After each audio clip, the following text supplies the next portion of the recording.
তৈরি করা আইনের উপরে আল্লাহ অনেক ভোট দিয়েছি, আর ভোট দেব না। যারা কোরআনের আইন প্রতিষ্ঠা করতে চায় সেই জায়গায় আমরা ভোট দিব, এই নিয়ত করে বসেন। একটা ভোটের কারণে আপনি জাহান্নামে যাবেন, আর একটা ভোটের কারণে আপনি জান্নাতে যাবেন, এই প্রমাণ কোরআনে আছে। আছে না নাই? আছে না? সূরা নিসার 85 নম্বর আয়াত দেখবেন। আমি দীর্ঘ আলোচনা করব না, খালি জিস কথাগুলো বলবো। আজকে সমাজে আবহমান কাল থেকে একটা ভাইরাসে পরিণত হয়ে গেছে যে কোরআনের মাহফিলে কোরআনের আলোচনা বাদ দিয়ে রাজনীতি চলে, বলে না ভাই? আচ্ছা, আপনাদেরকে আমি প্রশ্ন করি ছোট করে, আপনারা সঠিক উত্তর দিবেন। যদি ফুটফুটে সুন্দর ছেলে সন্তান জন্মগ্রহণ করে আমরা কি বলি? রাজপুত্র বলি না? যদি সুন্দর মেয়ে সন্তান জন্মগ্রহণ করে আমরা বলি রাজকন্যা, ঠিক কিনা? রাস্তার মধ্যে সবচাইতে প্রশস্ত রাস্তা যেটা, ভালো রাস্তা যেটা, পথ যেটা, সেটাকে আমরা কি বলি? এগুলি তো বুঝি, তাই না? তাহলে রাজপথ, রাজকন্যা, রাজপুত্র। হাঁসের মধ্যে সবচাইতে বড় হাঁস যেটা, ভালো হাঁস, হাঁসের রাজা, কি বলেন? তাকে কি বলি? নীতির রাজা। সবচাইতে ভালো নীতি যেটা, সেটাকে কি বলে? রাজনীতি। এই কোরআনটাই হলো রাজনীতি, নীতির রাজা। আমার এক মুসল্লি বলছিলেন, হুজুর আপনি রাজনীতি করেন? আমি ওকে বললাম যে আপনি কোন নীতি করেন? আরে নীতির রাজা সেটাই তো কোরআন। বর্তমানের প্রেক্ষাপটে যারা রাজনীতির নাম ভেঙ্গে এরা প্যাট নীতি করে, ক্ষমতা নীতি, প্যাট নীতি, স্বার্থ নীতি, আমিত্ব নীতি, টাকার নীতি, বরত্বের নীতি, এই নীতিতে ভরে ফেলাছে, ঠিক কিনা? নেতা হওয়ার আগে কিছুই নাই, নেতা হওয়ার পরে অনেক টাকার মালিক হয়ে গেছে, গাড়ি বাড়ি সব হয়ে গেছে। এটা রাজনীতি নয়, এটা হলো প্যাট নীতি, ঠিক? এই তো আমার দেশের জনগণ এখন বোঝা শিখছে। আমার ভাইয়েরা, আপনাকে আজকের সিদ্ধান্ত নিতে হবে, ডিসিশন নিতে হবে। আগামী দিনের বাংলাদেশ হবে কোরআনের বাংলাদেশ, ঠিক কিনা? আগামী দিনের বাংলাদেশ হবে আলেম ওলামাদের বাংলাদেশ। ওই দোসরদের আর স্থান দেওয়া হবে না। যারা কোরআনের বিরোধিতা করে, হাদিসের বিরোধিতা করে, কোরআনের আলোচনার জন্য এসপির কাছে পারমিশন নিতে হয়েছে, ওসি সাহেবের কাছে পারমিশন নিতে হয়েছে, আর পারমিশন নেওয়া লাগে না। সারা বাংলাদেশে এখন কোরআনের মাহফিল শুরু হয়ে গেছে, অনুমতি ছাড়াই। জোরকান সুবহানাল্লাহ। ওই দোসরদের স্থায়ী দিবে না। অনেক জ্বালায়েছো। একজন মানুষ হক কথা বলেছে, মিথ্যা মামলা দিয়ে বাড়িতে থাকতে দেয় নাই, ঠিক কিনা? মিথ্যে মামলা দিয়ে জেলে বন্দি করেছে, মিথ্যে মামলা দিয়েছে, বাড়িতে থাকতে পারে নাই, আলুর খেতে রাত কাটাতে হয়েছে। আছে না? ধানের খেতে রাত কাটাতে হয়েছে। তোমরা এখন বুঝো, বাংলাদেশের জনগণ বুঝতে পেরেছে আগামী দিনে বাংলাদেশ হবে কোরআনের বাংলাদেশ। আগামী দিনের বাংলাদেশ হবে আলেম ওলামা মাশায়েখদের বাংলাদেশ। জোরে বলেন আল্লাহু আকবার। রাজি আছেন তো? আজকে আমরা ওয়াদা করে যাব, মানুষের তৈরি করা আইনের পিছনে আর ছুটব না। ছুটব? যে আল্লাহ সৃষ্টি করেছে সে আল্লাহ জীবন বিধান দিয়েছে, দেন নাই? ব্যক্তি কিভাবে চলবে, পরিবার কিভাবে চলবে, রাষ্ট্র কিভাবে চলবে, আন্তর্জাতিক আদালত কিভাবে চলবে, আমার আল্লাহ পাক কোরআনুল কারিমে বলে দিয়েছেন, জালিকাল কিতাবু লা রাইবা ফি। এটা এমন একটা কিতাব যার মধ্যে কোনো সন্দেহ নাই। দি কমপ্লিট কোড অফ লাইফ, একটি পূর্ণাঙ্গ জীবন ব্যবস্থা, পূর্ণাঙ্গ জীবন বিধান। জোরে কোন আল্লাহু আকবার। আজকে আমরা এই আলোচনার থেকে আমরা শিক্ষা নেব কোরআনুল কারিম থেকে, যে কোরআন শরীফের মধ্যে রাজনীতি আছে কিনা। কেউ যদি এই যে বলে দিলাম, এগুলো রেকর্ড হচ্ছে, সারা পৃথিবী শুনবে আমার এই বক্তব্য, ঠিক কিনা? কেউ যদি মনে করে যে কোরআনের মধ্যে রাজনীতি নাই, তাহলে তার ঈমান নাই, ঠিক কিনা বলেন? কিভাবে চুরি বন্ধ হবে আমার আল্লাহ তাআলা কোরআনুল কারিমে বলে দিয়েছেন। কিভাবে জিনা বন্ধ হবে আমার আল্লাহ তাআলা কোরআনুল কারিমে বলে দিয়েছেন। কিভাবে পর্দা করতে হবে কোরআনুল কারিমে জানিয়ে দিয়েছেন। কিভাবে প্রতিবেশীর হক আদায় করবেন কোরআনুল কারিমে জানিয়ে দিয়েছেন। কিভাবে আপনি কোরআনুল কারিম শিক্ষা করবেন সেটাও আল্লাহ তাআলা জানিয়ে দিয়েছেন। আপনি কিভাবে তেলাওয়াত করবেন সেটাও আল্লাহ পাক কোরআনুল কারিমে জানিয়ে দিয়েছেন, ঠিক কিনা বলেন? আলহামদুলিল্লাহ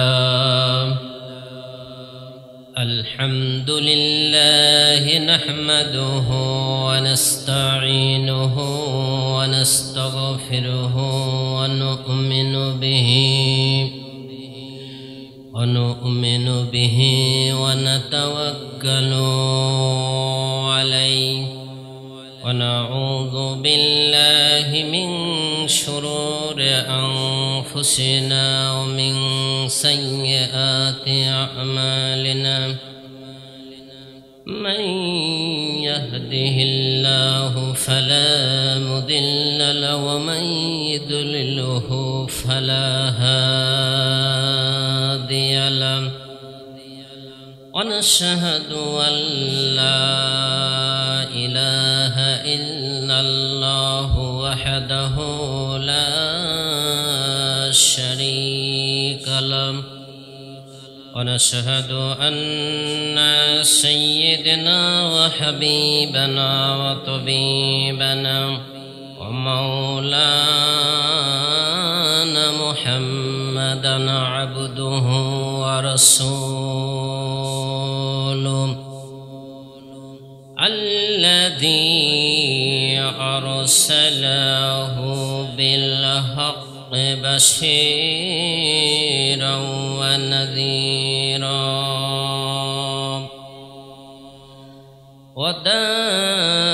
وداعيا إلى الله بإذنه وسراجا منيرا فقد قال الله تعالى في كلامه المجيد والفرقانه الحميد সবাই সমস্বরে একসাথে পড়ি আউযু বিল্লাহি মিনাশ শাইতানির রাজিম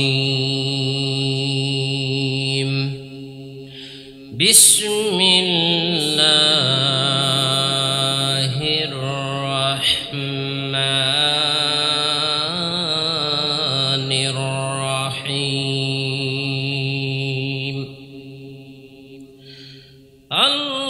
আল্লাহু ওয়ালিয়ুল লাযীনা আমানু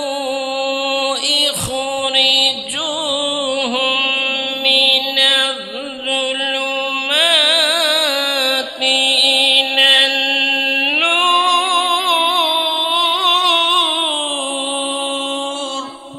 আল্লাহু আকবার والذين كفروا أولياؤهم الطاغوت يخرجونهم من النور إلى الظلمات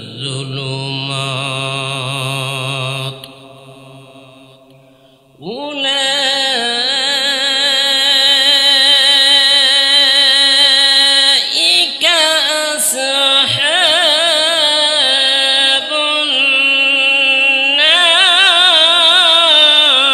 النار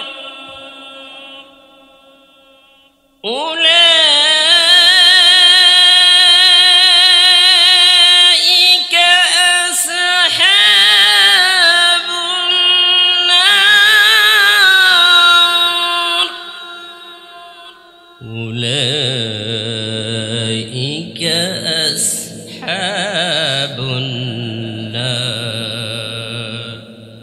هم فيها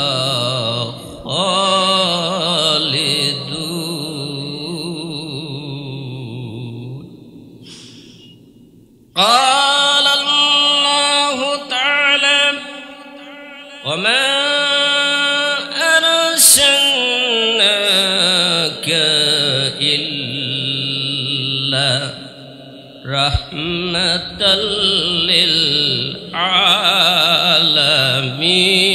للعالمين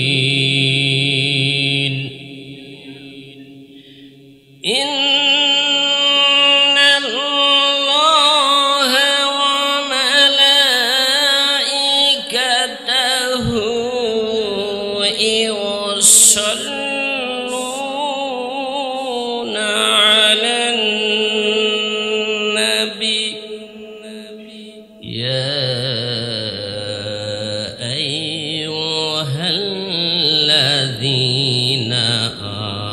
آمنوا صلوا عليه وسلموا تسليما اللهم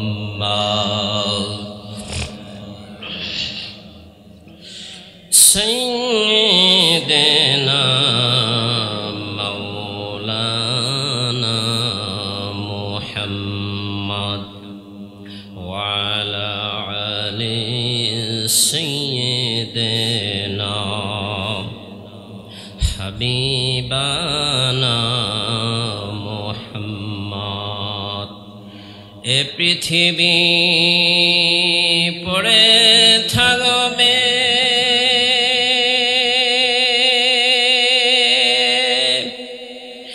ও ভাই আমরা একদিন থাকব না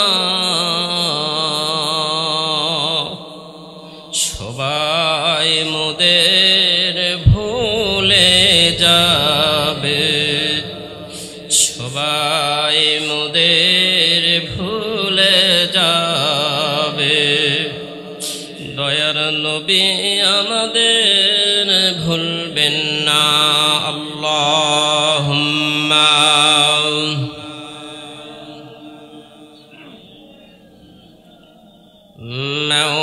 মাওলানা মুহাম্মদ ওয়া আলা আলি সাইয়্যিদিনা হাবিবানা মুহাম্মদ সবাই একটু মুস্তাখার দোয়া করি আল্লাহুম্মা আমিন ربنا ظلمنا أنفسنا وإن لم تغفر لنا وترحمنا لنكونن من الخاسرين ربنا لا تزغ قلوبنا بعد إذ هديتنا وهب لنا من لدنك رحمة إنك أنت الوهاب رب العالمين বিশাল আসমানের নিচে জমিনের উপরে পবিত্র কোরআনুল কারীমের মাহফিলে 2 দিন ব্যাপী তাফসীরুল কোরআন মাহফিলের আজকে দ্বিতীয় দিনে মাবুদ তোমার নবীর প্রতি কয়েক মর্তবা দরুদ ও সালাম আমরা পাঠ করেছি আল্লাহ বাদ আসর থেকে নিয়ে পর্যন্ত কোরআনুল কারীম থেকে আয়াতে কারিমা তেলাওয়াত করা হয়েছে তোমার কোরআনের বাণী বর্ণনা করা হয়েছে যারা করেছেন হাদিস শরীফ বর্ণনা করেছেন এবং যারা শুনেছেন রব্বুল আলামিন কবুল করে নিয়া হাদিয়া টুকুন পাঠায়া দিন সেই জায়গায় যে জায়গায় শুয়ে আছেন আমার দয়ার নবী মায়ার নবী উম্মতের কান্ডারি নবী সারাটি জীবন উম্মতের জন্য নিজের জীবনকে বিলীন করে দিয়াম মদিনায় মনোয়ারায় সবুজ গম্বুজের নিচে শাহিত আছে আল্লাহ আজকের এই কোরআনের মাহফিলের সবটুকুন তার রওজা মোবারকে পৌঁছায়া দিন तमाम বিশ্ব মাটির নিচে যত মুমিন মুমিনাত বাবা আদম আলাইহিস সালাম থেকে শুরু করে রাসূল পাক সাল্লাল্লাহু আলাইহি সাল্লাম পর্যন্ত যত মাইয়াত ঘুমায় আছে আল্লাহ প্রত্যেকের আরওয়াহ রূহ মোবারকে পৌঁছায়া দিন রব্বুল আলামিন 2 দিন ব্যাপী তাফসীরুল কোরআন মাহফিলের যারা আয়োজন করেছেন যারা টাকা দিয়েছেন পয়সা দিয়েছেন সময় দিয়েছেন শ্রম দিয়েছেন রান্নার কাজে সহযোগিতা করে বিভিন্নভাবে সহযোগিতা করেছেন রব্বুল আলামিন মা বোনেরাও হাত উত্তোলন করেছে আল্লাহ সকলের দোয়াখানা কবুল করে নিন রব্বুল আলামিন এই মাহফিলকে কাল কিয়ামতে মাহশারে আমাদের সকলের জন্য তুমি নাজাতের ফয়সালা করে দেও আল্লাহ তোমার নাম নিয়ে জানামিন আমিন করছি মাবুদ এই মুহূর্তে মনে পড়ে গেল আমাদের জনম দুঃখিনী মার কথা আল্লাহ এই মুহূর্তে মনে পড়ে গেল জনম দুঃখিনী বাবার কথা। আল্লাহ, আমার সাথে যারা হাত উত্তোলন করেছে বাবু, কেউ বাবা হারা, কেউ মা হারা, অনেকের বাবা আছে মা কবরে চলে গেছে বাবু, অনেকের মা আছে বাবা কবরে চলে গেছে, অনেকের মা বাবা দুইজনে বিদায় হয়ে অন্ধকারময় কবরে শুয়ে আছে বাবু। ওই মা বাবা আমাদের জন্য কত কষ্ট করেছে। রব্বুল আলামিন নিজে পুরাতন জামা পরিধান করেছে আর সন্তানের জন্য নতুন জামা কিনিয়ে দিয়েছে। ওই জনম দুঃখিনী মা 10 মাস 10 দিন কষ্ট করে গর্ভধারণ করেছে। আল্লাহ, আল্লাহ এই সন্তানকে নিয়ে কত ভবিষ্যৎ দেখতো। আল্লাহ রব্বুল আলামিন, ওই বাড়ি আছে, ওই ঘর আছে, ওই জায়গা আছে, জমি আছে, জনম দুঃখিনী মা বাবা বিদায় হয়ে গেছে। আল্লাহ, এই কোরআনুল কারীমের মাহফিলের ওসিলা করে নিয়ে মাবুদ আল্লাহ মা বাবার জিন্দেগির গুনাহ খাতা মাফ করে দাও। আমরা যারা হাত উত্তোলন করেছি গো মাবুদ, আমরা কেহই যেন গুনাহ নিয়ে যেন বাড়ি না ফিরি। আল্লাহ, সবাইকে গুনাহ খাতা মাফ করে নিয়ে যেন আমরা বাড়ি ফিরতে পারি মাবুদ। আল্লাহ, একমাত্র তোমাকে খুশির উদ্দেশ্যে আর তোমার রাসূলকে খুশির উদ্দেশ্যেই যেন আমরা প্রত্যেকটি কাজ কর্ম যেন আমরা করতে পারি মাবুদ। আল্লাহ, এই কাজলগড়ি গ্রামকে তুমি কবুল আর মঞ্জুর করে নাও। রব্বুল আলামিন, মাদ্রাসাকে তুমি কবুল আর মঞ্জুর করে নাও। যারা আমার আগে বক্তব্য দিয়েছেন তাদের সবাইকে তুমি কবুল আর মঞ্জুর করে নাও। রব্বুল আলামিন, এই কাজলগড়ি মাটির নিচে যত মাইয়াত ঘুমায় আছে আল্লাহ, আল্লাহ প্রত্যেকের আর রূহ মোবারক পৌঁছে দিন। আল্লাহ, আল্লাহ দেখো তোমার কতগুলি বান্দার চোখের পানি, ওই চোখের পানি ওসিলা করে নিয়ে মাবুদ আমাদের তামাম জিন্দেগির গুনাহ খাতা আল্লাহ মাফ করে দাও। আমাদের কারো জানা নাই মাওলা, এই প্রার্থনা হয়তো জীবনের শেষ প্রার্থনা হতে পারে গো আল্লাহ। জানা নাই কাফনের কাপড় কার জন্য দোকানে অপেক্ষা করছে আল্লাহ, জানা নাই মাবুদ। না জানি কখন কোন মুহূর্তে নামটি মসজিদের মুয়াজ্জিন সাহেব মাইকে ঘোষণা করিয়ে দেয়। জানা নেই মাবুদ কোন ব্যক্তির সাথে যেন জীবনের শেষ কথা হয় আল্লাহ। জানা নেই মাবুদ কে কয়দিন এই পৃথিবীতে আমরা বাঁচিয়ে থাকবো আল্লাহ। রব্বুল আলামিন, আমরা কি পুঁজি সংগ্রহ করতে পেরেছি গো মাওলা? ওই অন্ধকারময় কবরে কেমনে থাকবো আল্লাহ? হাসরের ময়দানে এমন কোনো ভালো আমল করতে পারি নাই যে আমল নিয়ে তোমার দরবারে হাজির হব আল্লাহ। রব্বুল আলামিন, আজকের এই কোরআনের মাহফিলের আল্লাহ চোখের পানি কেউ সিলা করে নিয়ে আমাদের সকলের জিন্দেগির গুনাহ খাতা মাফ করে দাও। যে যে নিয়তে আমিন আমিন বলছে মাবুদ, তুমি অন্তর্যামী, অন্তরের খবর জানো আল্লাহ। আল্লাহ, আমাদের সকলের মনের নেক আশা বাসনাকে পূরণ করে দাও। রব্বুল আলামিন, আমার বাম পাশে সম্মানিত প্রধান অতিথি ডাক্তার সাহেব, আল্লাহ তাকে তুমি সুস্থতা দান করে দাও। ডান পাশে বসে আছেন সম্মানিত সভাপতি মাহবুব রহমান হাফেজ সাহেব, আল্লাহ তাকে তুমি নেক হায়াতে তৈবা দান করে দাও। আমার সাথে যত আলেম ওলামা হাত উত্তোলন করেছে সকলের দোয়াকে তুমি কবুল আর মঞ্জুর করে নাও। রব্বুল আলামিন, জানা নেই এই প্রার্থনা হয়তো জীবনের শেষ প্রার্থনা হতে পারে মাবুদ। মালাকুল মউত যখন আমাদের সামনে হাজির হয়ে যাবে, ওই মৃত্যুর কঠিন যন্ত্রণায় যখন ছটফট ছটফট করতে থাকবো রব্বুল আলামিন, ওই সময় আমাদের দয়ার নবী, মায়ার নবী, উম্মতের কান্ডারি নবী, নবীকুলের শিরোমণি, নবীকুলের সর্দারকে আমাদের সামনে হাজির করায় দেও আল্লাহ। আর ওই সুন্দর চেহারা মোবারকখানা দেখতে দেখতে ইমানি কালেমা পড়তে পড়তে তুমি খাতেমা বিল খায়র করে দেও আল্লাহ। রব্বিরহামহুমা কামা রব্বায়ানি সগীরা। সবাই পড়েন রব্বিরহামহুমা কামা রব্বায়ানি সগীরা। سبحان ربك رب العزة عما يصفون سلام على المرسلين الحمد لله رب العالمين بحق لا إله إلا الله محمد رسول الله صلى الله عليه وسلم।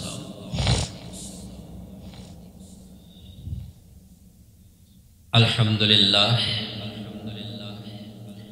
43তম অধিবেশন বিরাট তাফসিরুল কোরআন মাহফিল 2 দিন ব্যাপী। প্রথম দিনে সভাপতিত্ব দায়িত্ব পালন করেছেন আলহাজ হাফেজ মোহাম্মদ আসাদ আলী মণ্ডল, কাজলকড়ি উত্তরপাড়া জামে মসজিদ। প্রধান অতিথি হিসাবে উপস্থিত ছিলেন আলহাজ আব্দুস সাত্তার, সাবেক ইউপি সদস্য, ও প্রধান বক্তা ছিলেন বিশিষ্ট ইসলামী চিন্তাবিদ মুফতি এইচ.এম. ওসমান গনি সাহেব, খতিব ঐতিহ্যবাহী শবিল জামে মসজিদ বগুড়া। দ্বিতীয় বক্তা হিসাবে বক্তব্য দিয়েছেন মাওলানা মোহাম্মদ শাহজাদা নুরি শাহ আল চিস্তি নিজামী সাহেব, হাফেজ মাওলানা আব্দুল খালেক সাহেব, খতিব কাজলগড়ি দক্ষিণপাড়া জামে মসজিদ বগুড়া। দ্বিতীয় দিনে 2 দিন ব্যাপী তাফসিরুল কোরআন মাহফিলের দ্বিতীয় দিনে সভাপতিত্ব করছেন আলহাজ হাফেজ মাওলানা মোহাম্মদ মাহবুবুর রহমান সাহেব হাফিজাহুল্লাহ, বিশিষ্ট ব্যবসায়ী, টেঙ্গামাগুর শাহজাহানপুর বগুড়া। প্রধান অতিথি আমাদের সকলেরই সুপরিচিত আলহাজ মোহাম্মদ আব্দুল মতিন মণ্ডল ডাক্তার সাহেব, সভাপতি টেকনোলজিস্ট অ্যাসোসিয়েশন বগুড়া জেলা, সাধারণ সম্পাদক বগুড়া জেলা, ক্লিনিক মালিক সমিতি ও পরিচালক মডার্ন ক্লিনিক মফিজ পাগলার মোড় বগুড়া। প্রধান বক্তা হিসেবে আজকে আলোচনা করবেন আলহাজ মাওলানা মোহাম্মদ আজিজুর রহমান, পরিচালক আজিজিয়া হজ কাফেলা দোপচাচিয়া, অধ্যাপক দোপচাচিয়া টি.এস. ফাজিল ডিগ্রি মাদ্রাসা দোপচাচিয়া বগুড়া। দ্বিতীয় হিসাবে আমি গুনাহগার আছি। তৃতীয় বক্তা যিনি আলোচনা করে গেলেন হাফিজ মাওলানা মোহাম্মদ জাকারিয়া সাহেব, অত্যন্ত গুরুত্বপূর্ণ কথা বলেছেন। সভাপতি শফিকুল ইসলাম পদ্মার, সভাপতি মোহাম্মদ আব্দুল মজিদ ফকির, আলহাজ মনিরুজ্জামান মনি। আয়োজনে অত্তর গ্রামবাসী। আল্লাহ সুবহানাহু ওয়া তাআলা আমাদের সকলকে যেন কবুল করে নেন, পরে আল্লাহুম্মা আমিন। সর্বপ্রথমে মহান মাবুদ, মহান স্রষ্টা, আমাদের সকলের রব, তার প্রশংসা জ্ঞাপন করছি অন্তরের অন্তরের স্থল থেকে, যিনি 15.5 বৎসর স্বৈর শাসকদের 15.5 বৎসর ধরে 56,000 বর্গ মাইল সমান একটি জবরদল পাথর 18 কোটি মানুষের বুকের উপর চাপা দিয়ে রেখেছিল। আল্লাহ সুবহানাহু ওয়া তাআলা সেই পাথরকে ছিন্ন ভিন্ন করে টুকরো টুকরো করে, কোনো পাথরের টুকরা ভারতে পালিয়ে গেছে, কেউ ইঁদুরের গর্ত খুঁজে পাচ্ছে না, তাদের দাপটকে আল্লাহ ঠান্ডা করে দিয়েছেন। এজন্য সকলের অন্তরে অন্তরে স্থল থেকে একবার শুকর আদায় করছি, আলহামদুলিল্লাহ।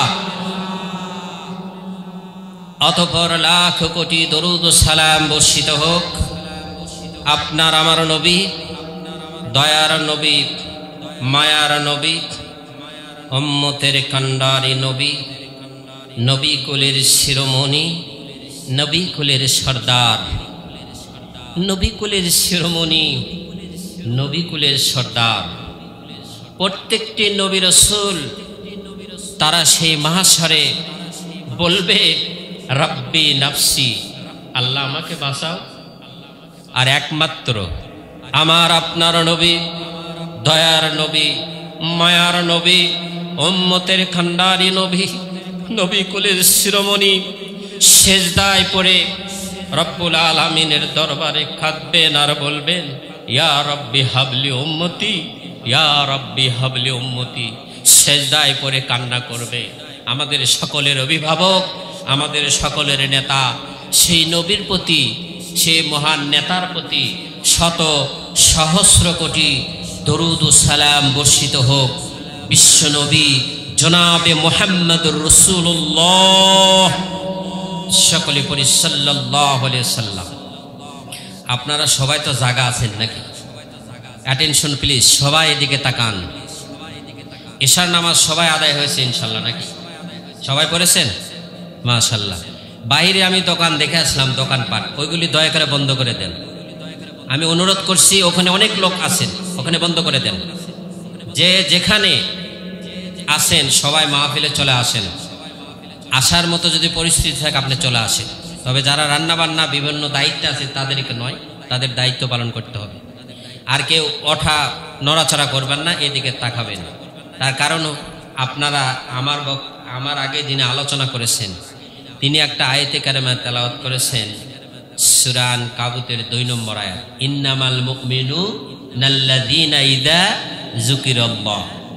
মুমিন তো তারাই যাদেরকে এই কোরআনের বাণী যখন শোনানো হয়, যিকিরুল্লাহ, আল্লাহর কথা, জিকির শব্দটা তো স্মরণ। যখন এই কোরআনের বাণী, কোরআনের কথা যখন স্মরণ করে দেওয়া হয়, অজিলাত কুলুবুহুম, অজিলাত মানে হলো কেঁপে ওঠে, কুলুব হুম, হুম মানে তাদের, আর কুলুব অর্থ তাদের অন্তরসমূহ কেঁপে ওঠে। ওঠে না? দেখেন না, কোরআনের বাণী শুনলে অন্তর কেঁপে ওঠে না? ওয়াইযা তুলিয়াত আলাইহিম আয়াতুহু, আমি একটু রিপ্লে করতেছি, গুরুত্বপূর্ণ আয়াত। ওয়া মানে এবং, ইজা মানে যখন, এবং যখন তুলিয়াত আলাইহিম যখন তেলাওয়াত করা হয়, পাঠ করা হয়, আলাইহিম তাদের নিকট, আয়াতুহু এই আয়াতসমূহ, জাদাতুহুম ঈমানাও আলা রাব্বিহিম ইয়াতাওয়াক্কালুন। জাদাত মানে হলো বৃদ্ধি পায়। জাদাত মানে কি? বৃদ্ধি পায়। হুম মানে তাদের। কোরআন শরীফ তো খুব সহজ, আপনি এক পারা কোরআন শরীফ ওয়ার্ড বাই ওয়ার্ড দেখবেন, 30 পারা কোরআন আপনি পুরো কোরআন শরীফ অর্থ বুঝে ফেলবেন। সুবহানাল্লাহ বলবেন না? কোরআন শরীফ আল্লাহ সহজ করে দিয়েছে। সহজ করে দেন নাই? এই 7 বছর 8 বছর এই যে হাফিজিয়া মাদ্রাসা, কত শিশু বাচ্চা, আপনি আলিফ বাতাসা ঠিক মতো 29টা হরফ হয়তো পড়তে পারেন না, পড়েননি তাই পারেন না, কিন্তু 8 বছর 7 বছর 10 বছরের শিশু বাচ্চা সূরা ফাতিহা থেকে শুরু করে সূরা নাস পর্যন্ত কি সুন্দর করে মুখস্থ পাঠ করে। সুবহানাল্লাহ পড়বেন না?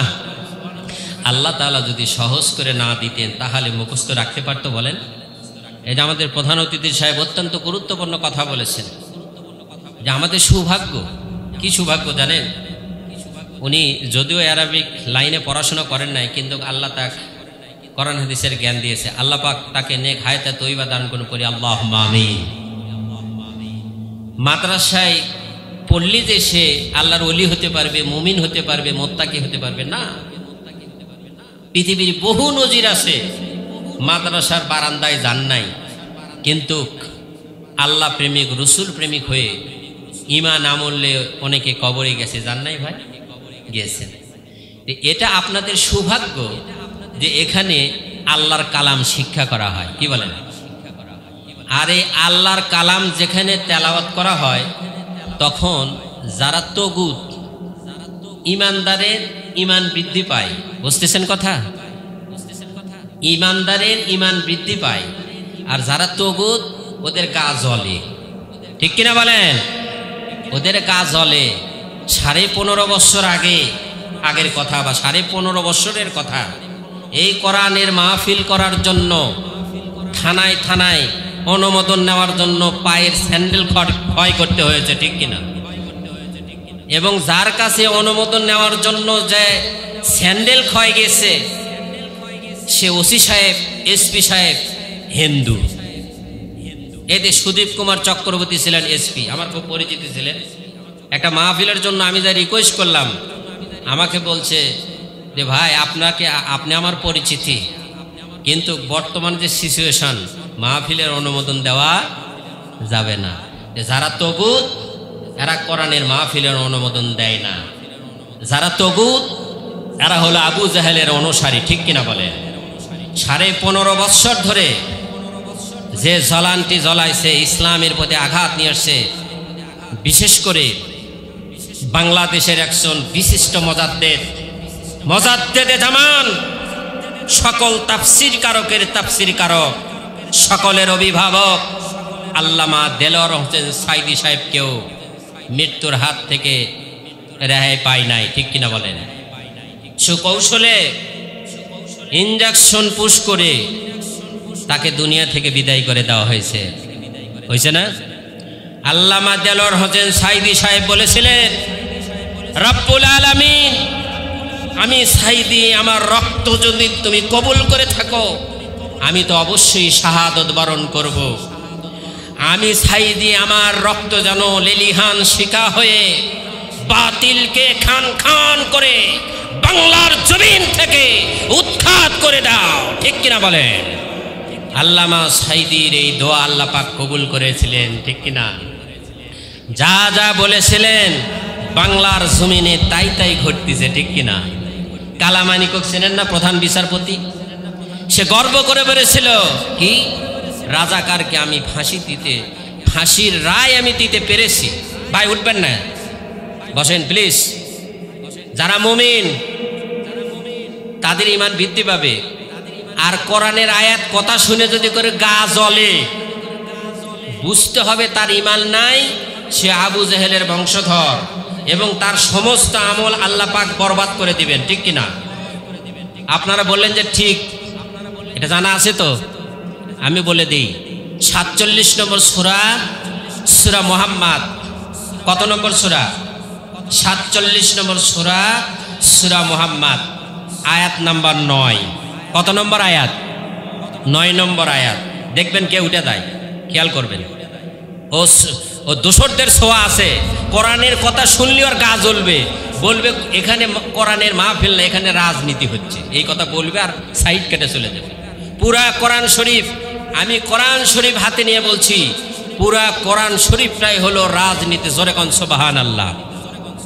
বিশ্বাস করেন? আমার নবীজি একটানা 10 বছর কোরআন দ্বারা ব্যক্তি, পরিবার, সমাজ এবং রাষ্ট্র পরিচালনা করেছিলেন। ঠিক কিনা? হযরত ওমর রাদিয়াল্লাহু তাআলা আনহু প্রধান বিচারপতি ছিল কিনা বলেন? ইতিহাস সাক্ষী, কোরআন সাক্ষী, হাদিস সাক্ষী। বিচার ফয়সালা করার জন্য একজন ইহুদি আর একজন মুসলিম হযরত নবী করিম সাল্লাল্লাহু আলাইহি সাল্লামের নিকটে আসলেন। কেমন বিচারক ছিলেন নবীজি? বিশ্বনবী জনাবে মুহাম্মদুর রাসূলুল্লাহ সাল্লাল্লাহু আলাইহি সাল্লামের নিকট একজন ইহুদি আর একজন মুসলিম এসে বিচারটা ছানি করার জন্য বিশ্বনবীর দরবারে আসলেন।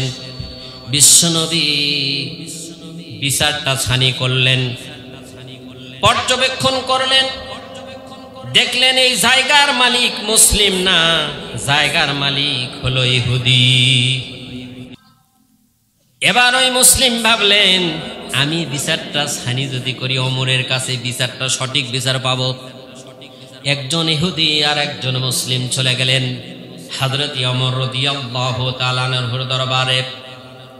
হযরত ওমরকে দেখে সালাম প্রদর্শন করলেন। হযরত ওমর বললেন, তোমরা দুইজনে কি চাও এখানে? বললেন, ওমর আমরা এসেছিলাম বিচার সানি করার জন্য। হযরতে ওমর বললেন, প্রথমে গিয়েছিলেন কার কাছে? মুসলিম বললেন, আমরা প্রথমে গিয়েছিলাম হযরতে রাসূল পাক সাল্লাল্লাহু আলাইহি সাল্লামের কাছে, কিন্তু আমি হলাম মুসলিম আর ও হলো ইহুদি। বিচারটা আমার পক্ষে রায়টা না দিয়া রায়টা দিয়ে দিয়েছে ইহুদির পক্ষে। আমি বুঝতে পেরেছি এই বিচার হযরতে ওমর ছাড়া সুষ্ঠু বিচার আমি পাবো না। হযরতে ওমরের কিতাবে আসছে, হযরতে ওমর রাদিয়াল্লাহু তাআলা আনহু মনে মনে ভাবলেন, যেন আসমান ভেঙে আমার মাথার উপরে পড়তেছে, পায়ের তলা থেকে মাটি সরে যাচ্ছে। আমার নবীজির বিচার ফায়সালা যে মানে না, তার বিচার ফায়সালা কিভাবে হওয়া উচিত? হযরতে ওমর রাদিয়াল্লাহু তাআলা আনহু ঘরের মধ্যে প্রবেশ করলেন এবং খাপ থেকে একটা তরোয়াল বের করলেন। তরোয়ালটা বের করে এসে দেখে দুইজন দাঁড়িয়ে আছে, একজন ইহুদি আর একজন মুসলিম। যে মুসলিম বিচার নবীজির বিচার মানল না, এই ধারওয়ালা অস্ত্র দিয়া এক চোট মেরে মাথাটা আলাদা করে দেহটা আর এক জায়গায় পড়ে গেল। ইহুদি ভয়ে কাঁপছে, আহারে কোন জায়গায় আসলাম বিচার ফায়সালা করার জন্য। মনে মনে ভাবলেন, হয়তো আমাকেও নাকি এরকম চোট মারে না, ইসলাম তা কখনোই সমর্থন করে না।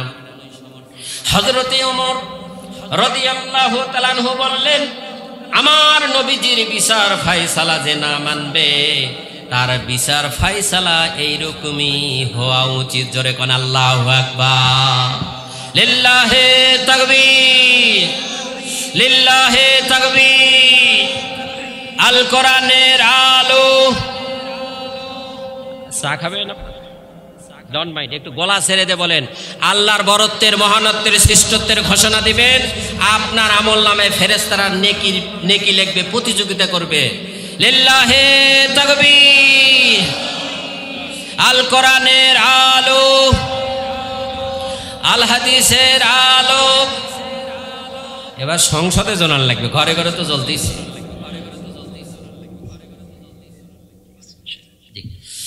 কোরআন হাদিসের আলো সংসদে জ্বলো, আল কোরআনের আলো। আজকে আমার আলোচ্য বিষয় হবে কি, যারা আল্লাহর বন্ধু তারা কোরআনের আইন আল্লাহর জমিনে প্রতিষ্ঠা করবে, আর যারা তাগুত তারা মানুষের তৈরি করা আইন আল্লাহর জমিনে প্রতিষ্ঠা করবে। আমরা আল্লাহর আইন প্রতিষ্ঠা করব না মানুষের তৈরি করা আইন প্রতিষ্ঠা করব? আল্লাহর আইন প্রতিষ্ঠা করতে চান কারা কারা? দুহাত তুলে আল্লাহকে দেখান তো, দুই হাত, এক হাত না। লিল্লাহি তাকবীর, লিল্লাহি তাকবীর। আল কোরআনের আলো, জোরে সংসদে জ্বলো, আল কোরআনের আলো। আলেম ওলামা যেখানে, আলেম ওলামা যেখানে, কোরআন হাদিস যেখানে, দোসররা যেখানে, দোসররা যেখানে, আমরা নাই সেখানে। দোসররা যেখানে, শেখ হাসিনা যেখানে, আমরা নাই সেখানে। নারে তাকবীর। সমস্ত গুনাহ খাতা মাফ করে দিও, আর আমি জীবনে নামাজ কাজা করব না, এরকম নিয়ত করতে পারবেন তো? ব্যক্তি, পরিবার, সমাজ এবং রাষ্ট্র কিভাবে পরিচালিত হবে কোরআনুল কারিমে জানিয়ে দিয়েছেন, দেন নাই? আমি যদি কোরআনুল কারিমকে প্রশ্ন করি, ও কোরআনুল কারিম তুমি একটু বলে দাও, আখিরি জামানার পয়গম্বর বিশ্ব নবীকে এই পৃথিবীতে কেন পাঠানো হয়েছিল? কোরআনকে যদি আমরা প্রশ্ন করি, কোরআনুল কারিমে জবাব দিচ্ছেন, ইন্না আনসালনা ইলাইকাল কিতাবা বিল হাক্কি লিতাহকুমা বাইনান নাসি বিমা আরাকাল্লাহ।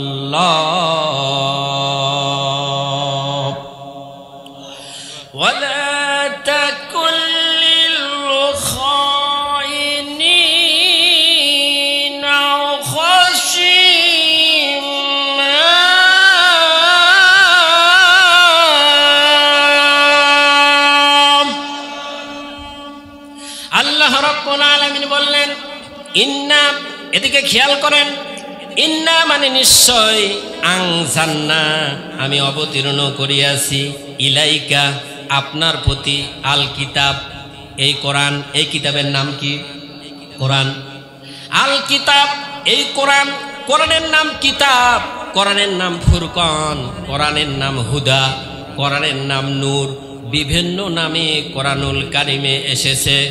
আল্লাহ রাব্বুল আলামিন বললেন এই কিতাব আমি নাজিল করেছি ইলাইকা আপনার প্রতি, আল কিতাব বিল হাক্কি সত্য সহকারে, লিতাহকুমা যা আপনি বিচার ফায়সালা করেন, বাইনান নাস, বাইনা মানে মধ্যে, নাস মানে মানুষ, বুঝতেছেন?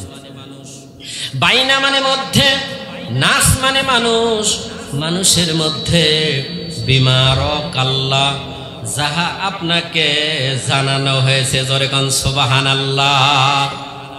ইয়া রাসূলুল্লাহ, ইয়া হাবিবাল্লাহ, আপনি যখন এই কোরআনের রাজনীতি যখন শুরু করবেন, কোরআন দিয়ে যখন ব্যক্তি চালাবেন, কোরআন দিয়ে যখন পরিবার চালাবেন, কোরআন দিয়ে যখন সমাজ পরিচালিত করবেন, কোরআন দিয়ে যখন রাষ্ট্র পরিচালনা করবেন, এক শ্রেণীর লোক তারা বলবে নবী হয়ে রাজনীতি শুরু করেছে। এ কথা কার কথা? বুঝতে পারছেন? এই কথা হলো আবু জেহেলের বংশধরে, যে নবী ও নামাজ পড়বে, পর্দা করবে, রোজা রাখবে, ও কেন রাজনীতিতে আসবে? দেখছেন? পরের অংশে আল্লাহ তাআলা ফিনিশিং দিলেন, ইয়া রাসূলুল্লাহ, ইয়া হাবিবাল্লাহ, আপনি যখন আমার কোরআন দিয়ে রাষ্ট্র পরিচালনা করবেন, তখন ওই সমস্ত দোসররা বলবে যে নবী হয়ে তারা রাজনীতি শুরু করেছে। ওয়ালা তাকুল্লিল খায়িনিনা খাসিমা,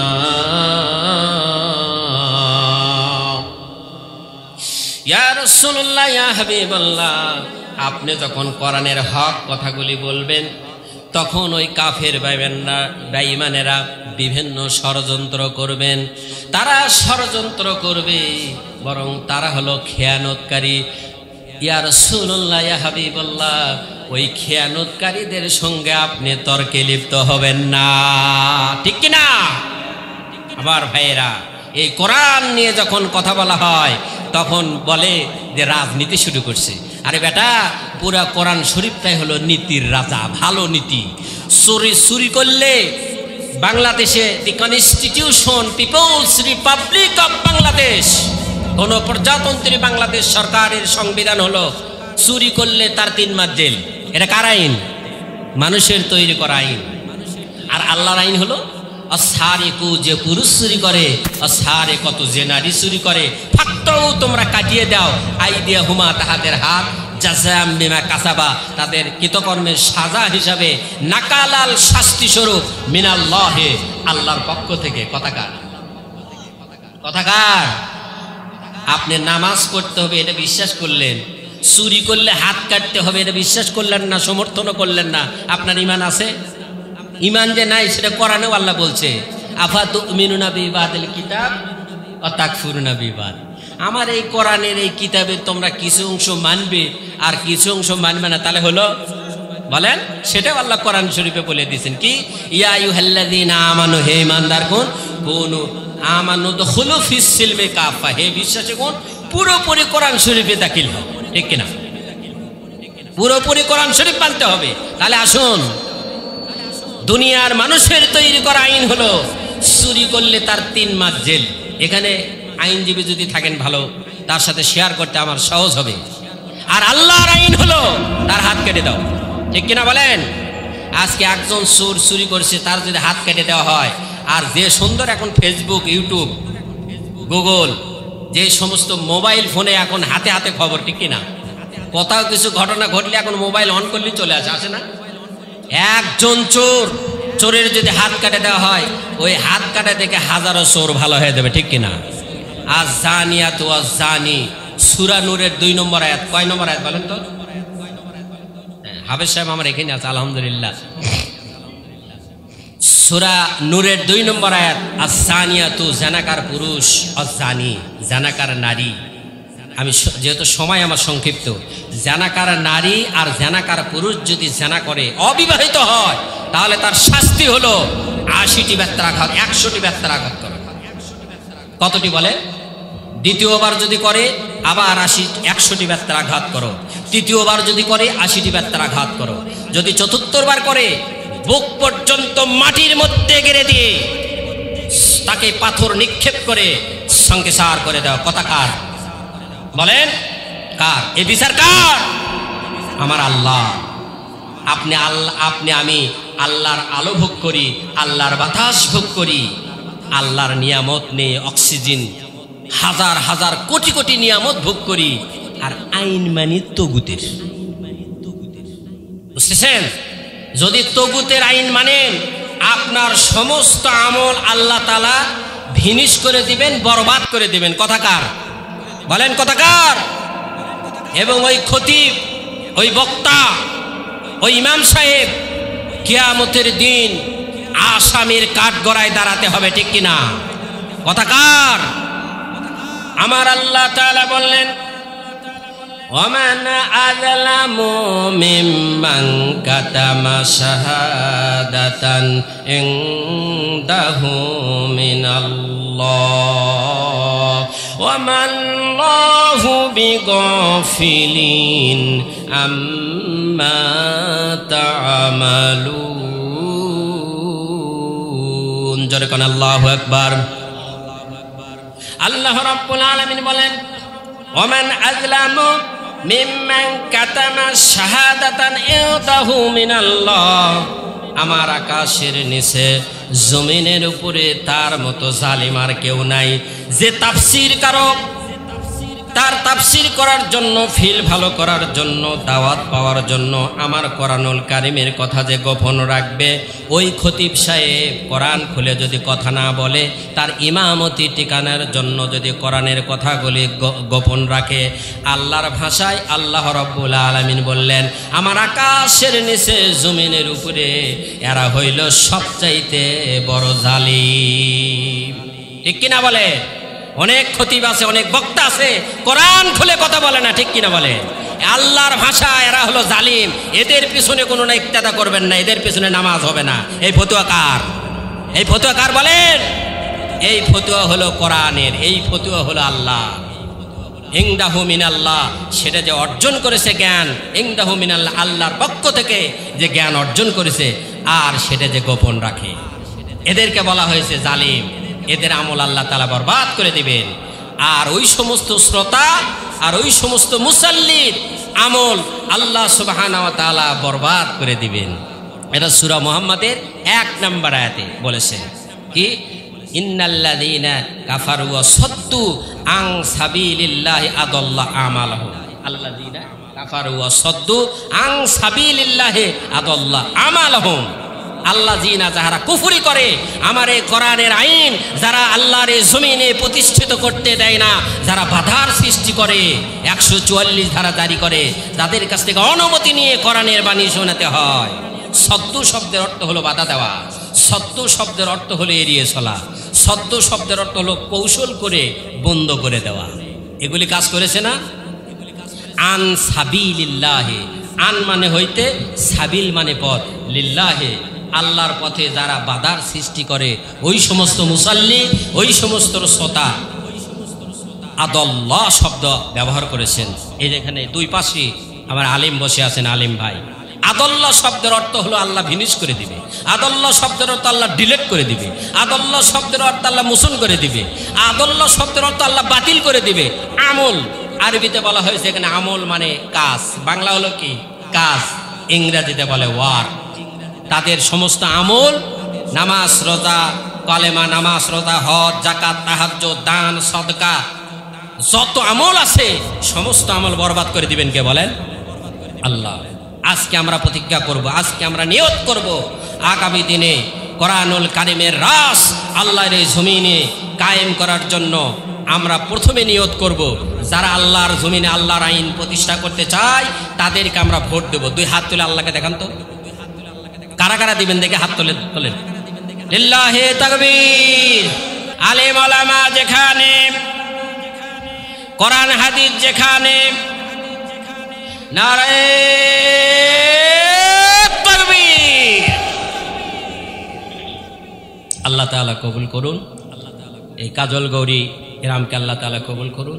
যারা দুনিয়া ছেড়ে বিদায় হয়ে গেছে, আল্লাহ পাক তাদের জান্নাতুল ফেরদাউস নসিব করুন।